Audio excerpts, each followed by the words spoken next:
When it's necessary to regularly delete records from a table, sometimes again it's quicker to use an action query. And our fourth type of action query is the delete query. What I'd like to do is create a query that whenever I run it, it automatically deletes all those records that have the donor name, John Steele, from the table we created called MTBL Pledge Info.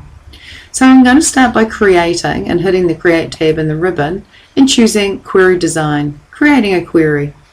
I'm going to add the table MTBL Pledge Info, click Add and then click Close. I'll then double click donor name so that it appears as my first field in the grid.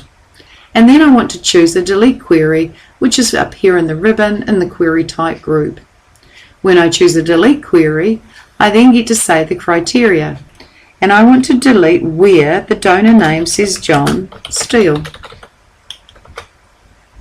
If I then close this query, save yes, I'll give the query the name QRY delete John Steele and OK. Like all action queries, it has a black exclamation mark, but it has a red cross which indicates it's the delete query. When I double click and run this delete query, it will say you're about to run a delete query, so I go yes, and it says you're about to delete 5 rows from the specified table, so I go yes. And now if I open up my Make MTBL Pledge Info table, there will be no instances of John Steele. And if I close the table, what we have in our query section then are 4 types of action query. We started off with a make table, which is a little yellow star.